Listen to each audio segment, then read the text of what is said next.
Voici une autre édition toute satinée de la vie des gens riches et célèbres. Votre visa toute dépense payée au monde des grands gagnants. Où désirer, c'est posséder et où le prix n'a aucune importance. La célébrité et la fortune, l'ultime frontière. Nous parcourons le monde pour dénicher les histoires qui font jaser toute l'Amérique. Petit budget, s'abstenir. Il faut un portefeuille sans limite si l'on espère conquérir la Coupe des Amériques. Voici une rivalité à coups de millions de dollars que vous aurez peine à croire. Mais cette rivalité qui s'étend à 7 pays s'est manifestée le plus amèrement entre deux concurrents du pays hôte, l'Australie. À bord d'un train de grand luxe, en partance de Hollywood, vous êtes conviés à un roman policier. Les vedettes recherchent les indices pour déterminer le coupable dans un scénario sur rail. L'ultime quête de sensations fortes pour les gens riches et téméraires. Envolez-vous au sommet en hélicoptère et laissez-vous glisser à pleine vitesse jusqu'en bas. À l'une des stations thermales des plus exclusives au monde, les personnalités d'Hollywood participent au tournoi Victoria Principal afin d'amasser des fonds pour une bonne cause. Tout ceci et plus encore à notre retour dans un instant. Restez à l'écoute.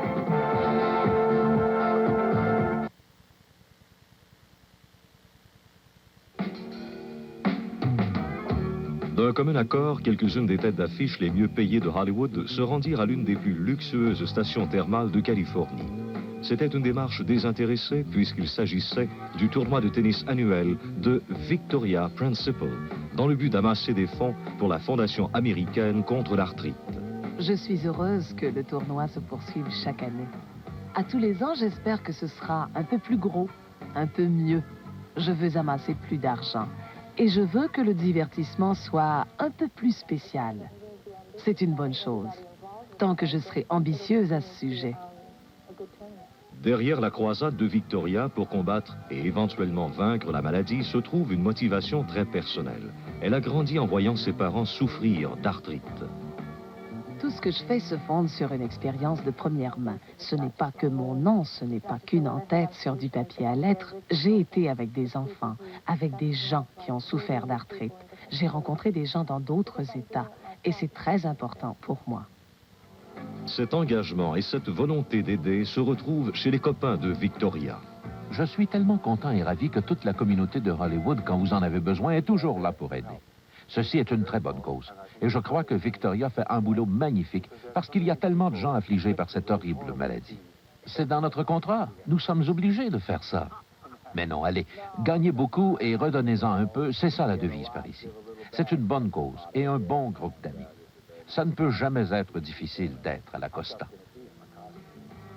Notre reporter Robin Leach découvrit jusqu'à quel point cela pouvait être difficile lorsque Victoria le jumela avec les actrices Heidi Boy et Lindsay Bloom dans un match contre les acteurs René Enriquez et Abby Dalton, respectivement des émissions Hill Street Blues et Falcon Crest. Notre Bianca Borganou eut au fait de constater qu'il est beaucoup plus facile de regarder faire les autres que de faire soi-même. As-tu remarqué qu'à chaque fois que je surveille le retour de Robin, ma tête ne bouge plus? C'est une bonne chose qu'il ait un emploi stable, non? Abandonne alors qu'il est encore temps, Robin. Moins facile que s'en a l'air. Plus tard, Victoria et son époux Larry Glassman présentèrent aux invités la fillette qui serait le symbole de la Fondation pour cette année. L'enfant personnifiait à la fois la tragédie de l'arthrite et l'espoir de la guérilla. Pour Victoria, ce fut le moment le plus tendre, mais aussi le plus dur de la soirée. Les enfants vivent constamment avec les larmes parce qu'ils ne comprennent pas pourquoi ils devraient souffrir à compter du moment de leur naissance. Ce n'est pas une maladie de gens âgés et ce n'est pas nécessaire de souffrir d'arthrite lorsqu'on vieillit. Plusieurs semblent croire que c'est quelque chose qui est absolument inévitable, mais ce n'est pas quelque chose d'inévitable. C'est une maladie qu'on peut éviter si on trouve le bon traitement ou mieux encore le remède pour la guérir. C'est une maladie. Ce ne fut certes pas sa performance sur les courts de tennis qui valut à notre reporter d'être choisi comme maître de cérémonie pour l'encontre qui suivit. Ce fut plutôt sa réputation pour un débit rapide. On assista à un effort tout étoile. Lyle et Sharon Wagonier s'occupèrent des mises. Charlene Tilton joua le rôle de mannequin. Et pour garder tout ce monde en place lors des pauses, quelques notes de Sam Harris.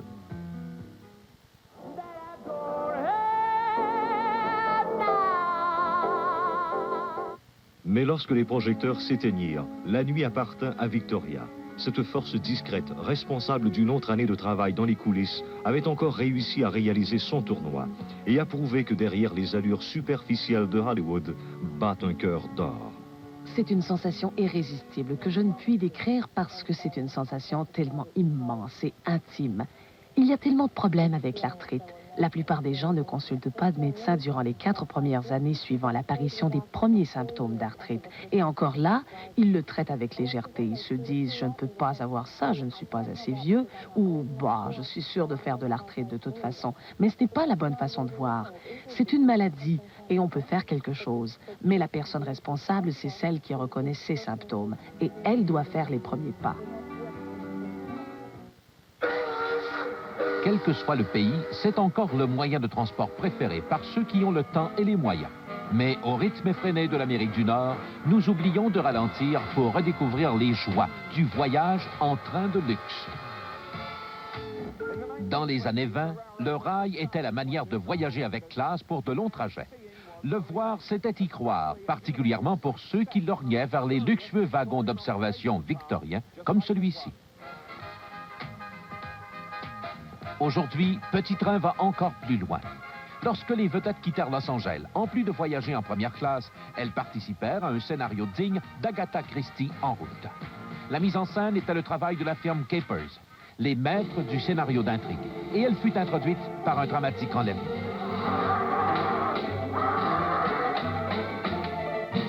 Ce fut digne de la grande tradition des classiques cinématographiques. Les célébrités durent évaluer les maigres indices afin de déduire l'identité des coupables. Agatha Christie réussissait bien avec les trains, et nous devrions trouver Angela Lansbury ici quelque part. Était également sur l'affaire la comédienne Virginia Mayo. Le train est un bon endroit pour un suspense. Personne ne peut en descendre. Vous êtes sûr d'attraper le coupable. L'intrigue poursuivit sa voie sur cette gracieuse escapade de 8 heures vers Monterey. Les indices étant dévoilés à mesure aux passagers. La consigne, tous sont suspects. Même Robert Prosky, un incorruptible de Hill Street Blues, pouvait être du complot. Je pourrais tout aussi bien être le meurtrier, vous ne le savez pas. Personne d'autre non plus d'ailleurs. Il y avait fort à parier que le coupable du kidnapping était l'un des 10 acteurs commandités par un fabricant de parfums. La partie de plaisir avait également son côté sérieux. Les bénéfices furent remis à une œuvre de charité. Mais l'intrigue garda chacun en suspens.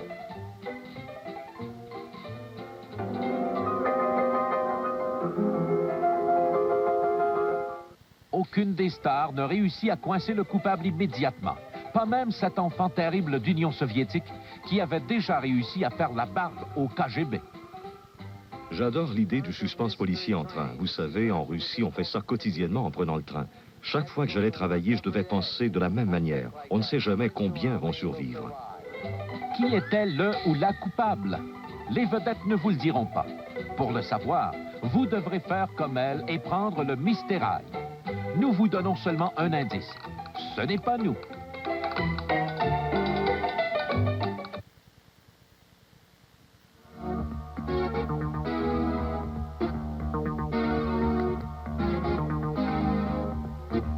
L'édition 1987 de la course pour la Coupe des Amériques fut le jeu le plus dispendieux à flot. Elle attira multimillionnaires, corporations multinationales, des villes et même des pays à la compétition. Pensez-y, les 7 nations impliquées dans la course consentirent à un canevas d'1 demi-milliard de dollars et ensuite transportèrent chacune leur organisation au complet dans la ville la plus isolée d'Australie, Perth. Cette dernière pouvait s'attendre à des revenus d'1 milliard de dollars en provenance du génie de la lampe. Même si la course se déroulait à 10 km au large dans l'océan Indien, la vague fut ressentie dans la ville portuaire de Perth, Fremantle. Auparavant, les seuls visiteurs avaient été des marins de long cours et la coqueluche du port était ce chalutier fraîchement repeint. Une prise d'1 milliard de dollars vint tout chambarder. Première étape, un remodelage de 100 millions de dollars pour une industrie jusque-là inconnue, le tourisme. Du jour au lendemain, Fremantle devint le portrait type de la haute société nautique et du chic international. Les concurrents s'installèrent en s'entourant de mesures de sécurité exceptionnelles. Et lorsque leurs bateaux commencèrent à arriver, la cour amena ses pénates, touristes, coquettes de marina et les richissimes navigateurs à bord de leurs palaces flottants. Les résidents restèrent bouche bée devant le plus petit des 3 navires de l'Agakam.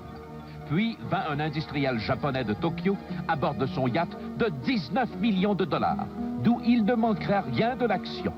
Mais ce fut le Southern Cross III qui causa le plus d'émoi. Non pas parce que le vaisseau de 30 millions de dollars était l'un des plus gros, mais parce que son propriétaire était Alan Bond.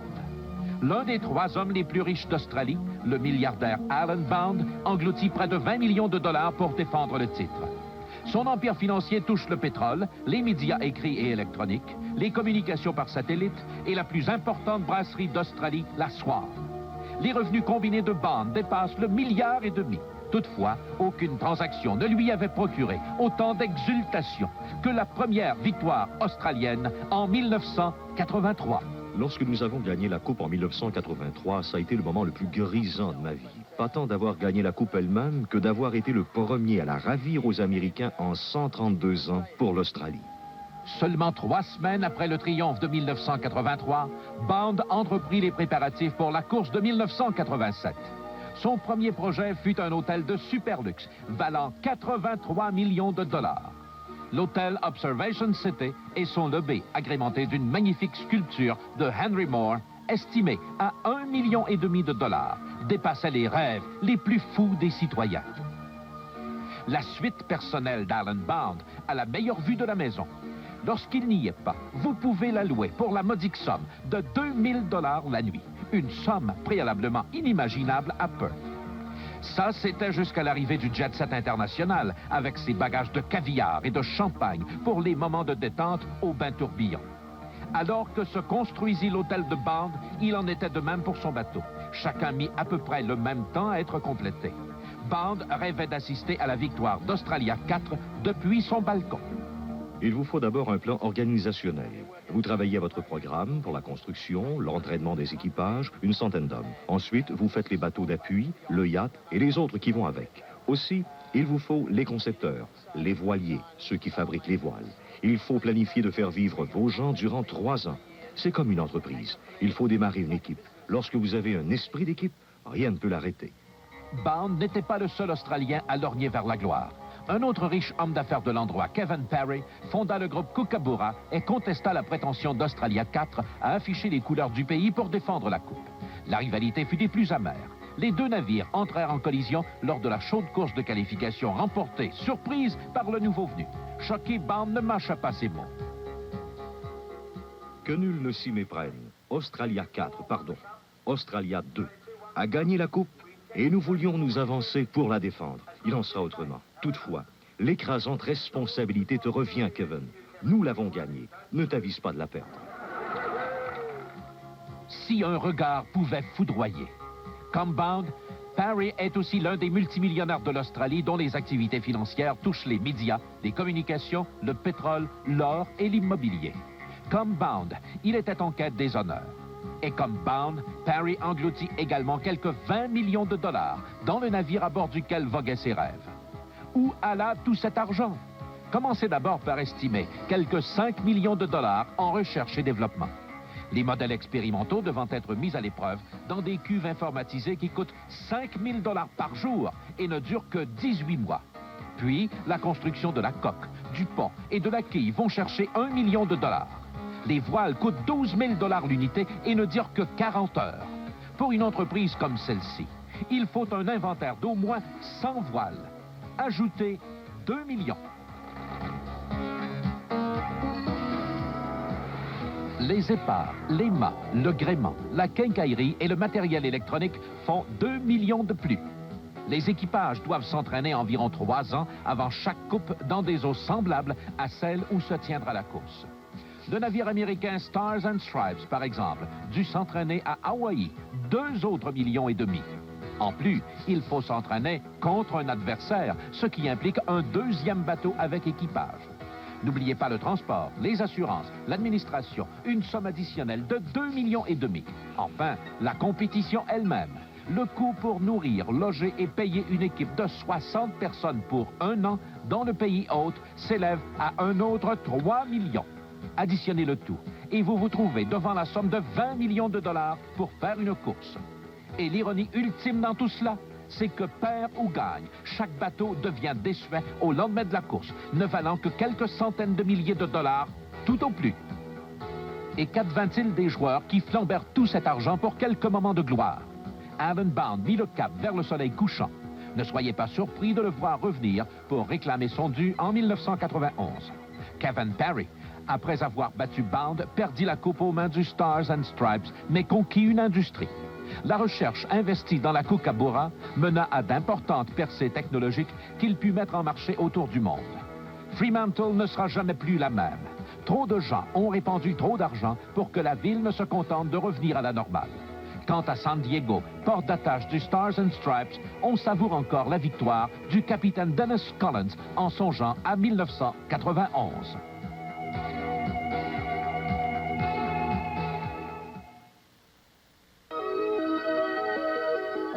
Pour les gens téméraires qui s'envoient en l'air dans l'Ouest américain à la recherche de sensations fortes, seules les finances limitent les conquêtes.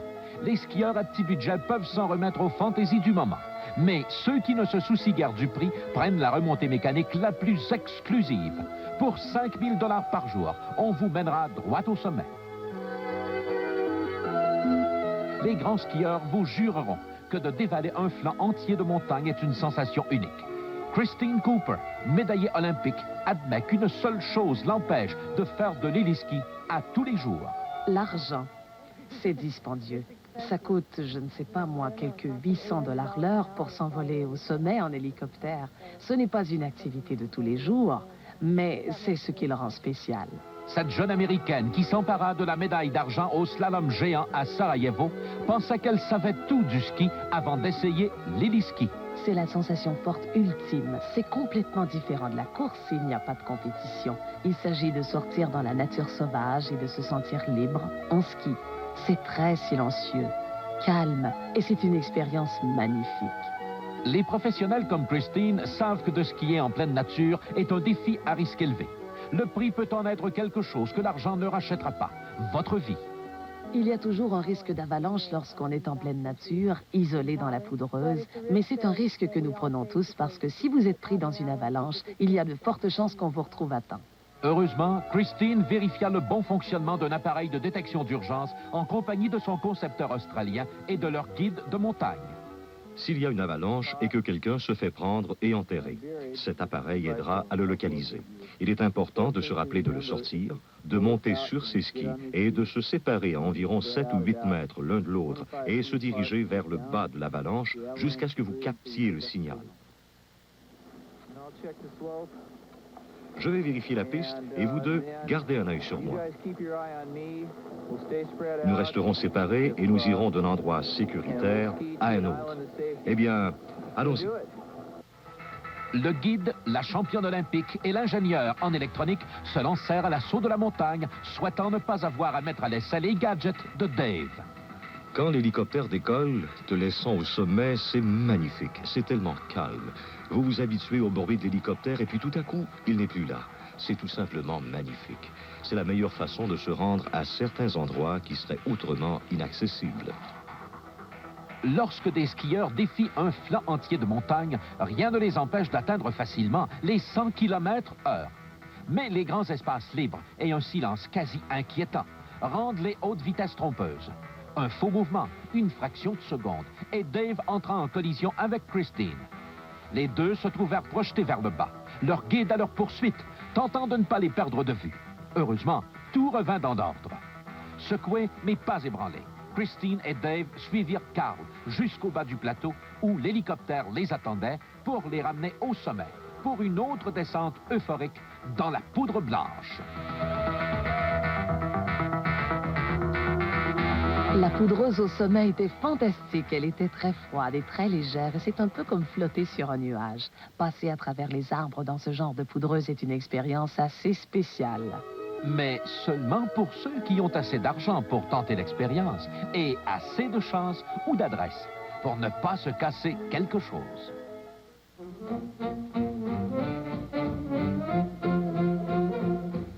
Le coupé de ville Cadillac 1955 et la Chrysler Imperial 1958 en disent presque aussi long sur l'Amérique des années 50 qu'un livre d'histoire.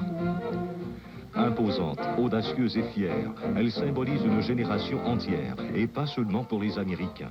Cet homme est britannique, mais vous n'avez sans doute pas reconnu l'artiste Harold Cleworth, car on le voit rarement.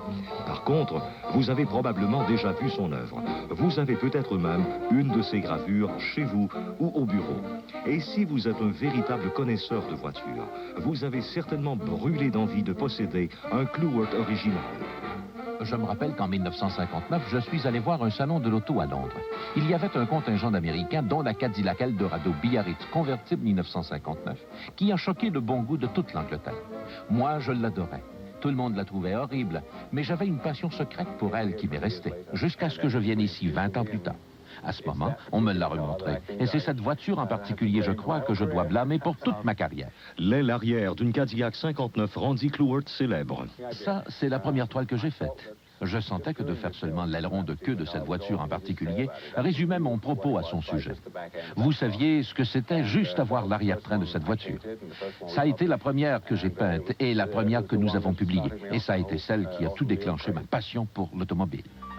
Les originaux de Cleworth valent plus que ce que valaient les voitures lorsqu'elles furent construites, entre 7 500 et 10 000 $ chacun.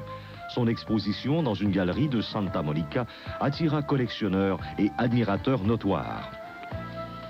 Il fut embauché par la compagnie Ford pour faire le portrait officiel de la Lincoln Continental. Il eut également affaire avec le célèbre John DeLorean. Cette peinture a été commandée par les associés de M. DeLorean en 1981. J'ai fait la peinture pour lui. J'ai été fort bien payé. Elle a été expédiée à New York et le temps qu'elle s'y rende, sa compagnie s'est effondrée et il n'était pas en état de la voir du tout. On me l'a retournée. Je l'ai toujours et je voulais juste vous faire savoir, M. DeLorean, que cette peinture est à vous. Si vous la voulez, vous n'avez qu'à venir la chercher quand vous serez prêt. Harold Cleworth, un homme qui a laissé sa marque dans l'histoire automobile. Voilà, c'est la fin d'une autre incursion dans le monde du luxe et de la gloire. Joignez-vous à nous pour une autre émission de la vie des gens riches et célèbres. Dans un instant, nous allons faire place à Look 88 avec Marcel Pelchat et Dominique Michel. Alors assistez avec nous à la transformation tout en beauté d'une femme de chez nous. Et à 20h, n'oubliez surtout pas la présentation spéciale de Patonique, le film Que le spectacle commence. C'est la version française du légendaire All That Jazz. Laissez venir Broadway et ses coulisses dans votre salon.